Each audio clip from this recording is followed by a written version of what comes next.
Pemirsa, Mahkamah Konstitusi menggelar sidang putusan atas gugatan uji materi terkait dengan aturan publikasi hasil survei dan hitung cepat pada pemilu 2019 dan hasilnya MK menolak seluruh poin permohonan pemohon baik dari lembaga survei maupun Asosiasi Televisi Swasta Indonesia. Dan informasi selengkapnya yang disampaikan Yunia Harsari dari Gedung Mahkamah Konstitusi. Ya Ayu, apa sebenarnya yang menjadi dasar dari majelis hakim menolak seluruh permohonan ini? Dan bagaimana tanggapan dari para pemohon baik dari unsur lembaga riset dan juga TV swasta? Ya Ajeng, sebelum menyampaikan putusannya, tadi majelis hakim yang dipimpin oleh Hakim Anwar Usman menyatakan bahwa pihaknya paham betul akan konsiderasi yang disampaikan oleh pemohon terkait dengan adanya perbedaan waktu pemungutan suara yang didasarkan pada perbedaan waktu yang ada di wilayah Indonesia, sehingga masyarakat butuh adanya informasi yang terus terupdate dari perkembangan penyelenggaraan pemilu serentak 2019. Namun memang tadi ada sejumlah hal yang menjadi alasan kenapa akhirnya Mahkamah Konstitusi memutuskan untuk menolak seluruh permohonan dari para penggugat. Ini diantaranya adalah jika hasil quick count ini disiarkan secara langsung dari data pertama didapatkan dari lembaga survei, maka dikhawatirkan data ini akan mempengaruhi pemilih atau pemilik suara di mana lokasi mereka belum selesai menyelenggarakan pemungutan suara, yang dalam hal ini jika misalnya di waktu Indonesia Timur sudah selesai, namun ini masih berlangsung di waktu Indonesia Tengah dan juga waktu Indonesia Barat. Kemudian poin yang disampaikan atau yang tertera pada Undang-Undang Nomor 7 Tahun 2017 tentang Pemilu ini hanya mengisyaratkan adanya penundaan sesaat, jadi artinya tidak ada upaya untuk meniadakan sama sekali. Ini hanya penundaan sesaat sehingga seharusnya tidak ada dampak yang begitu berarti kepada masyarakat. Dan yang ketiga, ini majelis hakim pun menjelaskan mengapa putusannya kali ini berbeda dibandingkan dengan putusan pada 2004 dan 2009 dan 2014, maksud kami karena memang gugatan yang sama sudah pernah dimenangkan oleh pihak Asosiasi Riset Opini Publik.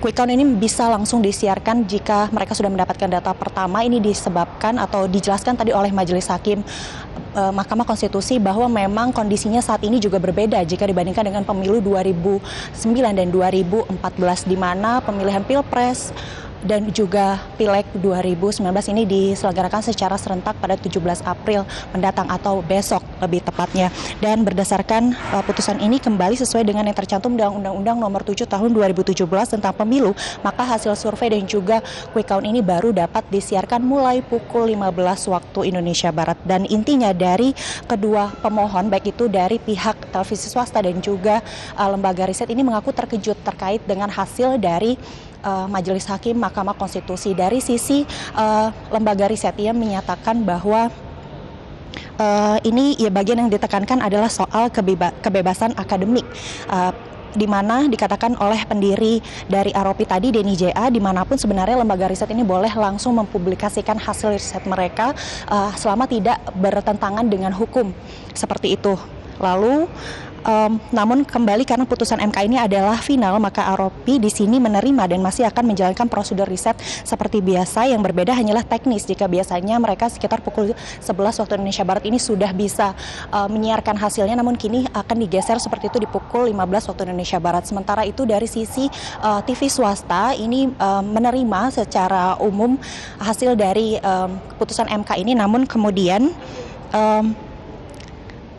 bagaimana eksekusi selanjutnya ini masih akan terus dibahas secara internal masing-masing platform. Dan berikut adalah pernyataan selengkapnya dari kuasa hukum para pemohon. Makanya ini kalau kita kan memperjuangkan hak informasi publik gitu ya, kita kepingin tidak ada pembatasan. Tadi disebutkan di awal kita ada dua hak kebebasan yang ingin kita perjuangkan di sini. Yang pertama kebebasan ilmiah, yaitu menyangkut metodologi survei yang sudah ditekankan pada 3 putusan sebelumnya. Yang kedua adalah kebebasan pers untuk menyampaikan informasi yang diproduksi oleh lembaga survei melalui quick count atau melalui survei. Nah, ini dua saling terkait, sebab tidak mungkin masyarakat tahu hasil survei, hasil quick count yang dibikin lembaga survei tanpa ada media. Nah, dua hak ini yang kita perjuangkan, akan tetapi Mahkamah punya pertimbangan yang berbeda tadi. Ajeng, demikian untuk saat ini, kembali ke Anda di studio.